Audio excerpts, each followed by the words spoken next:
Assalamualaikum, apa kabar semua? Semoga kabarnya dalam keadaan sehat ya. Alhamdulillah, dalam kesempatan ini aku mau sharing tentang budgeting dan sinking fund aku ya, atau gimana cara aku ngelola keuangan dalam rumah tangga aku. Alhamdulillah ya Mams, ini aku udah masuk tahun kelima nerapin budgeting dan sinking fund begini. Kalau dulu awal nikah aku itu kayak masih kurang kurang pinter dalam ngatur keuangan. Jadi uang tuh was habis, kayak lebih boros ya, condong ke boros untuk keperluan yang memang nggak penting-penting banget kayak gitu. Apalagi kayak belanja bulanan kan suka hilaf, bukan kebutuhan pokok yang dibeli tapi malah banyaknya jajanan gitu. Lambat laun aku tuh mikir nggak bisa kalau bakal begini terus, karena kelak nanti aku bakal punya anak gitu kan, nggak melulu berdua sama suami. Jadi hal hasil aku ngebuat skala prioritas kayak gini kan, yang bener-bener gaji pokok suami itu dipakai dengan sebaik-baiknya dalam memenuhi kebutuhan kehidupan kami. Jadi di sini Mam bisa lihat sendiri ya kewajiban poin-poin yang aku buat itu dari nabung, pegangan suami, kita bisa belanja mingguan, belanja bulanan, pegangan aku, skincare aku, sapam dan kebersihan, listrik, beras, galon, gas, sama makanan kucing. Nah, alhamdulillah ini semua poin-poin aku pikir penting ya, sampai makanan kucing pun aku pikir penting gitu, karena itu termasuk sedekah bagi kami. Lanjut, ini sinking fund.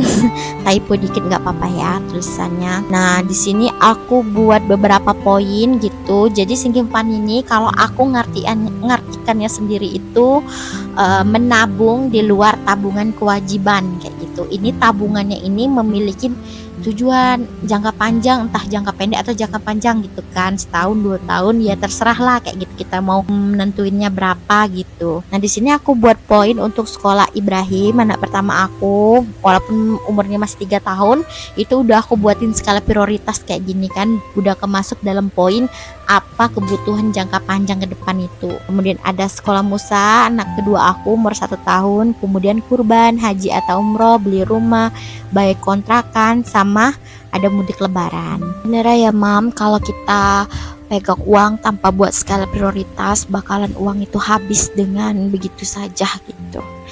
Lanjut, di sini aku mau masukin ke dalam buku binder gitu kan, binder aku. Di sini kalau ditanya sumber dananya cuma satu ya Mam, itu gaji dari suami, penghasilannya itu dari suami. Semoga kelak nanti aku juga bisa bantu suami lewat konten-konten kayak gini ya, dapat hasil yang kemudian uangnya bisa ditabung lagi. Jadi untuk nabung itu aku nabung di ATM ya, kemudian ada pegangan suami, langsung gajian tuh masuk ke ATM suami. Untuk kita bisa itu adalah aplikasi sedekah, jadi kita bisa sedekah tanpa harus bertemu langsung sama orangnya gitu kan, memudahkan kita untuk beramal. Jadi penting banget aku ngisi uang ke saldo GoPay gitu. Lanjut, ada belanja mingguan. Belanja mingguan ini rata-rata aku ngabisin uang 150 sampai 250 per minggu ya Mams, tapi kebanyakan tuh bakal nyisa gitu uangnya gitu. Lanjut, ada belanja bulanan. Kalau dulu baru nikah itu belanja bulanan tuh sebulan tuh bisa 1 juta budgetnya. Itu kebutuhan pokok tuh cuman sedikit, tapi banyaknya itu untuk jajan-jajan gitu. Tapi sekarang udah bisa aku rem cuman 450 sampai 500 ribu tuh udah cukup. Sedangkan pegangan aku sama skincare biar aku aja yang tahu ya Mams, nggak banyak kok tapi cukup. Ada sapam dan kebersihan itu setiap bulan di komplekku bayar gitu kan. Ada listrik juga, listrik 300 ribu per bulan pun itu masih lebih. Kemudian ada beras itu sebulan tuh 10 kilo ya, 10 kilo tuh bisa dipakai sebulan lebih. Ada galon juga 200 ribu, kadang uangnya juga masih sisa. Ada gas 100 ribu, itu bisa 4 tabung gas 3 kilo ya. Dan ada makanan kucing 150 ribu. Ini aku checklist dulu. Nabung udah, alhamdulillah, pegangan suami udah, kita bisa udah.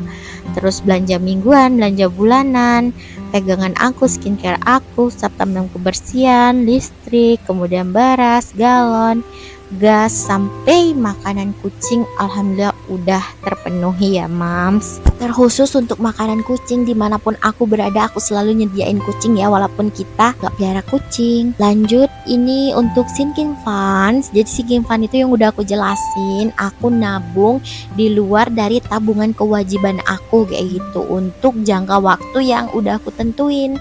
Sekolahnya anakku Ibrahim sama Musa, meskipun mereka masih kecil-kecil, berapa tahun lagi bakal sekolahnya, tapi udah aku siapin dari sekarang biar nanti pas masanya ada kebutuhan uang yang harus keluar untuk sekolah dia tuh ada gitu kan, nggak pusing-pusing lagi nyari gitu kan. Nah, sekolah Ibrahim ini aku budgetin sekitar 150.000 ya, kira-kira dia sekolahnya 3-4 tahun lagi, tapi dari sekarang aku udah nabung gitu. Pula dengan adiknya Musa yang umur 1 tahun udah aku budgetin 100.000 aja gitu. Untuk kurban juga 250.000 per bulan, kalikan 12 bulan ya. Jadi aku tuh ngebudgetin 1 tahun semoga bisa selalu berkurban. Kalaupun uangnya kurang-kurang sedikit bisa pakai uang tabungan kita di ATM. Lanjut untuk haji dan umroh itu 150.000. Kalau mikirnya 150.000 kapan uangnya kekumpul, tapi kalau dengan izin Allah kun fayakun jadilah maka jadilah. Aku selalu percaya, yang penting selalu niat itu aku imbangi dengan doa sama usaha juga. Walaupun nabung segitu ya Allah pasti bakal lihat niat kita gitu kan. Kebanyakan juga orang kaya kan udah punya uang, sehat, tapi dia belum mau berangkat umroh atau haji. Kalau ditanya kenapa, dijawabnya belum ada panggilan hati. Sedangkan aku insya Allah siap jasmani rohani, tapi materiku belum cukup gitu. Semoga Allah selalu ijabah doaku. Ada saja rezeki yang tidak disangka-sangka datangnya dari mana bisa buat aku dan suami atau sama anak-anak berangkat umroh. Lanjut itu beli rumah juga aku budgetin 150.000, walaupun kapan kebelinya 150.000 ya, sama aku mikirnya juga kayak haji dan umroh ya, rezeki itu bakal datang di arah yang gak disangka-sangka. Tapi ya kita juga dengan usaha ikhtiarnya gimana ya, kita sedekah gitu. Bukan berarti kita pamrih ya, sedekah terus minta pamrih Allah balik, enggak kayak gitu. Tapi kita kan selalu bagaimana berbuat baik, mencari amal di dunia ini yang hanya sementara. Itu juga bayar kontrakan aku budgetin 200.000. Jadi kalau per tahun bisa langsung bayar kontrakan, kalaupun kurang bisa tambah dengan uang tabungan, jadi nggak berat-berat amat gitu. Kemudian dengan mudik lebaran juga aku budgetin 400.000. Kenapa 400.000? Karena kita udah ada 4 personil ya. Kalaupun memang uangnya belum cukup ya berarti kita tabung lagi, insya Allah tahun depannya lagi baru kita bisa pulang gitu.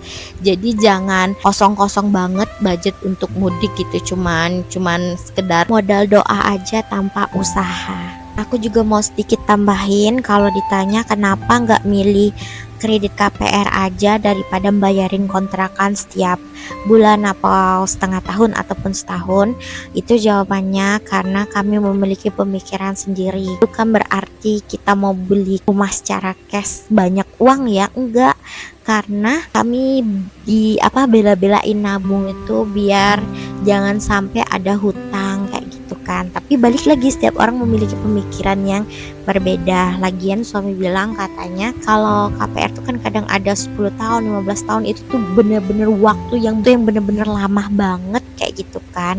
Karena nggak ada yang bisa ngejamin umur seseorang sampai dalam batas sekian belas tahun itu gitu. Jadi kita mau yang pasti-pasti aja, takut banget yang namanya berhutang. Siapa sih yang nggak pingin punya rumah sendiri? Tapi gimana kalau kemampuannya cuma bisa sebatas ngontrak, ya why not. Lanjut ya mam, ini adalah sisa-sisa nafas di setiap akhir bulan. Alhamdulillah masih tersisa uang ya, jadi bisa ditabung gitu atau dipakai dengan keperluan yang lain gitu. Aku tuh paling seneng banget kalau ada nyisa-nyisa uang kayak gini, atau uangnya bisa buat aku COD di Shopee ya mams. Kalau awal nikah setiap gajian tuh pasti uangnya jadi satu kan, jadi ya kalau pingin ini pingin itu langsung ambil uang, nggak kerasa ternyata uang yang harusnya ada tuannya malah kepake untuk buat jajan. Kalau sekarang kan aku beli dompet kayak gini, aku sisihin yang mana belanja mingguan, yang mana belanja bulanan kayak gitu kan. Jadi semua tuh ada rumahnya tersendiri, ada kategorinya tersendiri, ada poin-poin skala prioritasnya tersendiri kayak gitu. Dan ini mungkin udah kali ke 6 apa ke-7 aku ganti dompet, dan alhamdulillah udah menemukan jodohnya dompet ini. Dompet yang aku kira ini bagus ya, bagus banget, sesuai lah dengan harga. Nanti aku cantumin ya link belinya di deskripsi box gitu. Lanjut, aku mau isi di kategori beras, kemudian ada kategori galon gitu ya mam. Aku galon beli gitu kan, nggak masak air sendiri karena agak repot, riskan juga punya anak kecil kalau ngerebus air gitu. Kemudian gas, dan ada makanan kucing. Jadi sedekah itu selain sesama manusia, bisa juga sesama hewan dan tumbuhan. Kalau aku sama kucing, karena sedekah itu nggak harus nunggu kita kaya dulu. Kita apapun keadaan kita bisa kok sedekah gitu kan.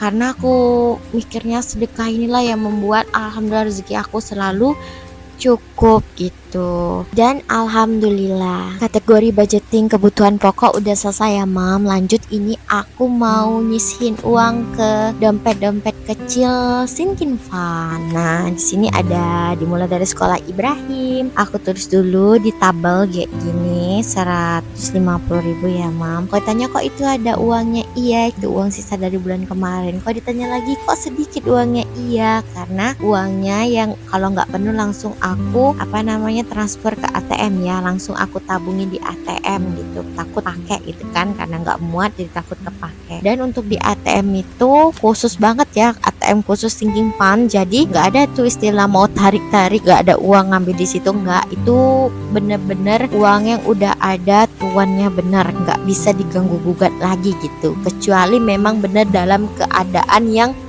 gawat darurat baru deh pinjam uang sinking fund. Lanjut, aku mau tulis di kategori kurban itu 250.000, langsung masukin uangnya. Pokoknya ya mam, kalau kiranya atau setengah tahun gitu kan, biasanya udah tebel ya, sulit untuk ditutup. Pinternya aku setor ke ATM gitu. Jadi ngewanti-wanti sampai uangnya rusak gitu kan, kalau dipaksain bisa sobek atau sejenisnya gitu. Ketika kita bisa benar-benar nge-manage kebutuhan kita, insya Allah kedepannya tuh kita nggak akan mengalami kesusahan gimana kalau mikir ini mikir itu kayak. Jadi intinya sesulit-sulitnya nanti keadaan yang datang ada uang seret kayak ini kan. Jadi ini juga alasan aku untuk nge-food prep atau meal prep ya mam. Pertama ya karena hemat biaya gitu dibandingin kalau yang kita setiap hari belanja kayak gitu kan. Jadi kalau kita belanja per minggu atau per 2 minggu itu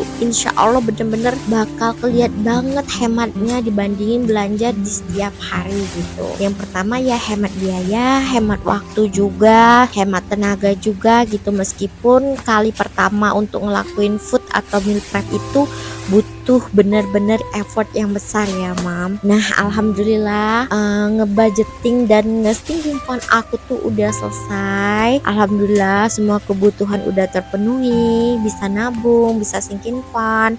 Aku harap video aku ini benar-benar bermanfaat bagi siapapun yang nontonnya, entah itu yang belum menikah ataupun baru menikah, sudah menikah, punya anak yang belum punya metode bisa pakai cara ini ya mams. Bener-bener insya Allah bermanfaat karena aku udah buktiin sendiri. Sekian dulu ya mam video dari aku. Tunggu video aku selanjutnya. Jangan lupa like, comment, share, dan subscribe. Wassalamualaikum.